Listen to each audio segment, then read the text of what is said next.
नमस्कार दोस्तों। नरेंद्र मोदी और उनकी भारतीय जनता पार्टी अब 5 राज्यों के चुनाव में खुद को हारा हुआ महसूस करने लगी है और उसने अपने हार का एक तरह से ऐलान कर दिया है। इस ऐलान के पीछे में बहुत सारी वजह हैं और क्यों आखिर भारतीय जनता पार्टी अपनी हार को स्वीकार करने लगी। एक उदाहरण है, सीकर में भारतीय जनता पार्टी के प्रत्याशी की सभा थी।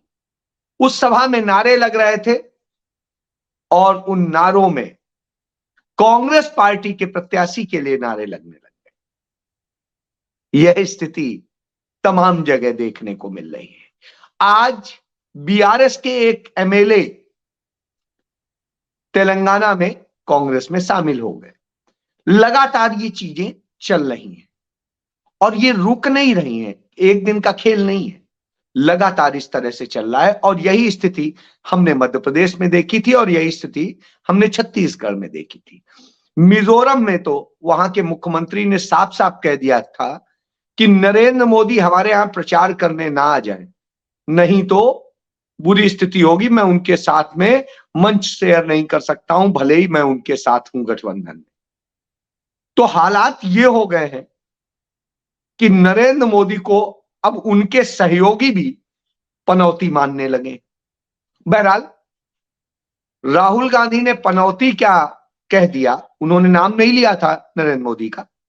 उन्होंने पनौती क्या कहा, तुरंत ईडी सक्रिय हो गई, सीबीआई सक्रिय हो गई, दूसरे सक्रिय हो गए। और महात्मा गांधी ने एक वक्त में यंग इंडिया के नाम से अखबार निकाला था। तो राहुल गांधी ने देश की आजादी का आंदोलन लड़ने वाले पंडित जवाहरलाल नेहरू द्वारा स्थापित नेशनल हेराल्ड अखबार को जीवित करने के लिए, स्वतंत्रता संग्राम सेनानी अखबार है, उस अखबार को जीवित रखने के लिए यंग इंडिया के नाम से कंपनी बना करके और गांधी जी की उन विचारधाराओं के साथ में नॉन प्रॉफिट कंपनी बना के, जिसमें उसके डायरेक्टर्स एक पैसा नहीं ले सकते, वो बना करके उसको फिर से खड़ा करने का काम शुरू किया। नरेंद्र मोदी को और कुछ तो मिला नहीं, क्योंकि वही एक मुकदमा उनके खिलाफ चल रहा है, उनके परिवार के खिलाफ चल रहा है। तो उसमें 752 करोड़ रुपए की जो संपत्ति थी नेशनल हेराल्ड की, वो सारी संपत्ति उन्होंने ईडी के जरिए कब्जा करा ली। पूरी दुनिया में यह होता है कि जहां कहीं भी कोई स्वतंत्रता संग्राम से जुड़ी हुई चीजें होती हैं, उन चीजों को खड़ा करने के लिए सदैव वहां की सरकारें, वहां के लोग बड़ा सक्रिय भूमिका अदा करते हैं। बावजूद इसके हालात ये हैं कि यहां पर आजादी की निशानियां मिटाई जा रही हैं। आपको याद होगा, पंडित जवाहरलाल नेहरू के नाम पर जो स्टेडियम हुआ करता था, जो पंडित जवाहरलाल नेहरू के नाम पर उनका म्यूजियम हुआ करता था, उन सब के भी नाम बदले जा रहे हैं धीरे धीरे। तमाम सड़कों के नाम बदले जा रहे हैं। तो यही क्रम चल रहा है। पाठ्यक्रमों में किस तरीके से गोबर ज्ञान पढ़ाने की परंपरा चल रही है, वह भी हम समझ सकते हैं। चलिए, इन सबको भी हम छोड़ देते हैं। अब हम बात करते हैं कि और क्या क्या है। तो जब हम और देखते हैं तो साहब, भारत की क्रिकेट टीम का मैच था अहमदाबाद के स्टेडियम में। वो अहमदाबाद का स्टेडियम वास्तव में सरदार वल्लभ भाई पटेल स्टेडियम हुआ करता था। उसको नाम बदल करके और उसे नरेंद्र मोदी स्टेडियम कर लिया गया। वहां पर मैच किया गया। पूरी प्लानिंग क्या थी? राजस्थान में हर जिले में, हर जगह होर्डिंग बनवाए जा चुके थे। भारतीय जनता पार्टी के पास में पैसे की तो कमी है नहीं। उनका था कि कैसे हम जीतने के बाद में यहां आएंगे, पूरी टीम लेके आएंगे, उसका पूरा रोड मार्च निकालेंगे और नरेंद्र मोदी के साथ में उनका बावर्दी दुरुस्त, मतलब टीम इंडिया की ड्रेस में कप लिए हुए का फोटो के साथ के होर्डिंग बन चुके थे और उसके साथ में पूरे देश में हम वो बेचेंगे और उस पर चुनाव लड़ेंगे। लेकिन शायद भगवान को भी अब मंजूर नहीं है कि आप अब इस तरह से बेचिए ही सब कुछ, क्योंकि आपने कभी राम का नाम बेचा, कभी शिव का नाम बेचा, कभी कृष्ण का नाम बेचा, तो अब आप ये नाम बेच रहे हो। तो ऐसी स्थिति में जो इनकी पूरी प्लानिंग थी, जिस तरीके से टीम इंडिया का इस्तेमाल किया जाना था, उसके लिए पूरी तैयारी थी। बहरहाल इस हार ने पूरा खेल बदल दिया। लोग तो ये कहते हैं कि सारा मैच सट्टेबाजों ने फिक्स किया था। चलिए, यदि यही जोर लगा लिया होता महिला हॉकी टीम पे तो शायद वो इनाम मिल जाता। महिला हॉकी टीम ने ऑस्ट्रेलिया को हरा करके खिताब अपने नाम किया। बहरहाल यहां पर क्या होता है, यहां पर जो पनौती शब्द है वो इस्तेमाल होने लगता है, क्योंकि उसी पनौती के बूते किस तरीके से चीजें करी गई, कैसे किया गया, वो हम सबके सामने। एक पूरी साजिश रची गई थी राहुल गांधी का चरित्र हनन करने की, और यह साजिश पिछले 1.5 दशक से चल रही थी। इस बात का खुलासा करने वाले और किस तरह से अन्ना आंदोलन से लेकर सब चीजों का खुलासा करने वाले दयानंद मिश्रा ने जब एक किताब लिखी और उसमें तमाम सबूतों के साथ में लिखा, तो साहब अंबानी के चैनल में वो नौकरी करते थे। अंबानी ने उन्हें नौकरी से निकलवा दिया, यह कह के कि या तो ये किताब रहेगी या आपकी नौकरी रहेगी। उन्होंने कहा साहब मुझे किताब मंजूर है, नौकरी मंजूर नहीं। ये स्थितियां बार बार होती हैं, कमोबेश इसी तरह की स्थितियां मेरे साथ हुई थी। और जब कार्तिक शर्मा जो इंडिया न्यूज का एमडी है, उसने मुझे कहा कि आपको चीफ एडिटर रहना है या नहीं रहना है, ये फैसला आपको करना है, क्योंकि आप यदि ये सच बोलेंगे तो मैं राज्यसभा सदस्य नहीं बन पाऊंगा और मुझे राज्यसभा सदस्य बनना है, तो आप बताइए क्या करेंगे। मैंने कहा मैं इस्तीफा दूंगा, मैं झूठ नहीं बोलूंगा और झूठी चाटुकारिता नहीं करूंगा। तो कमोबेश यही स्थितियां होती हैं, हर कोई रीढ़विहीन नहीं होता, हर कोई बिकाऊ नहीं होता।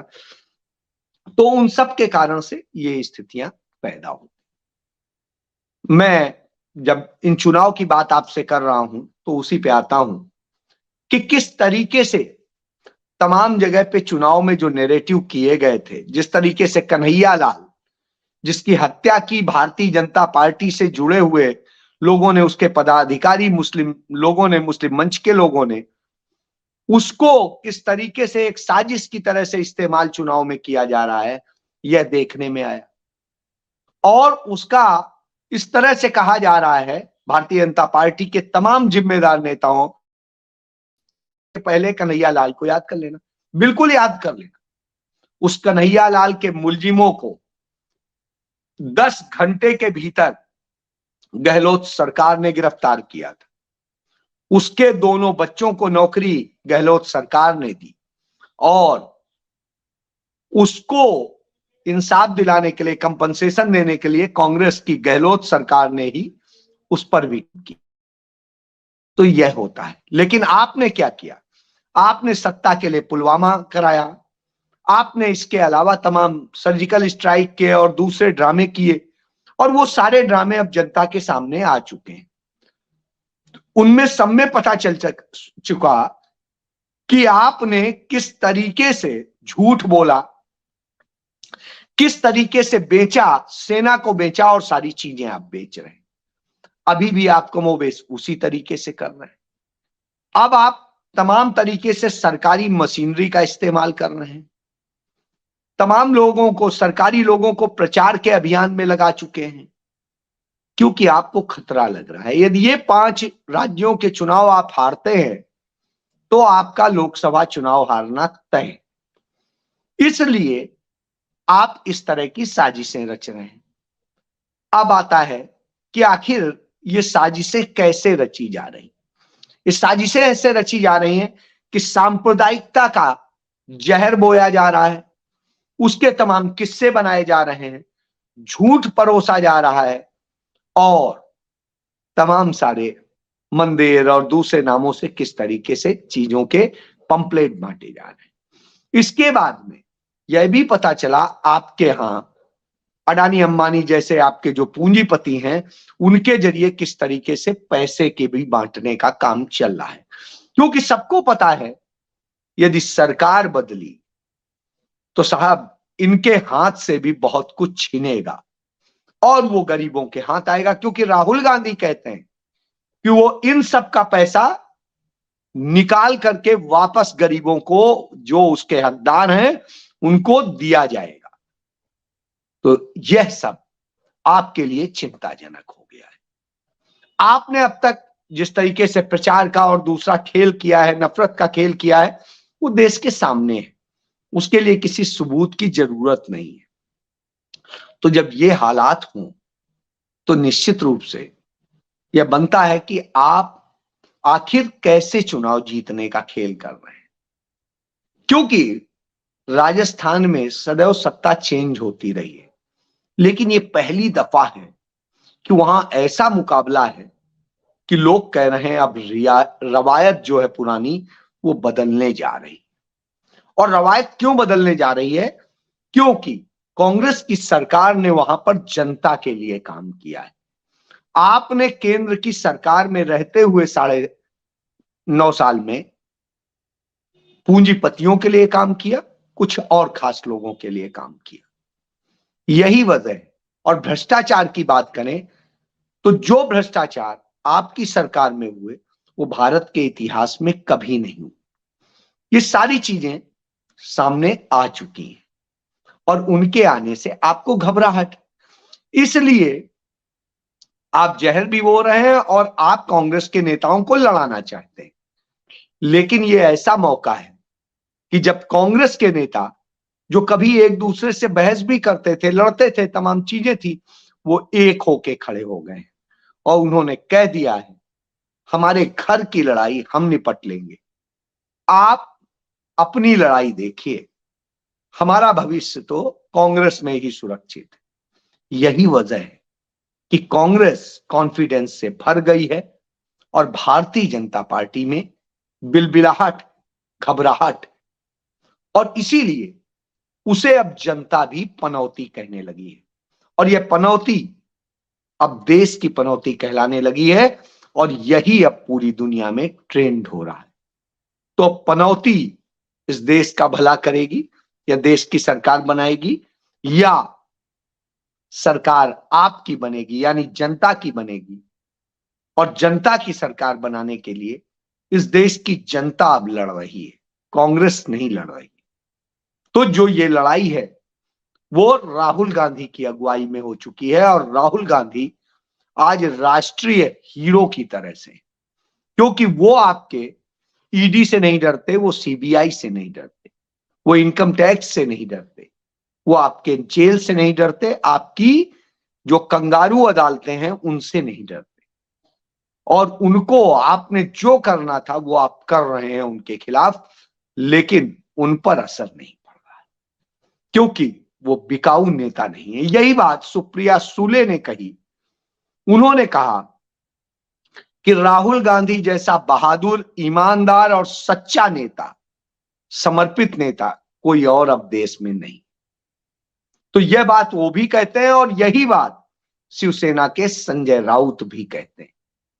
तो अब पूरा देश यह मानने लगा है कि राहुल गांधी ही इस देश के लिए विकल्प है, शेष सारे लोग पनौती ही है।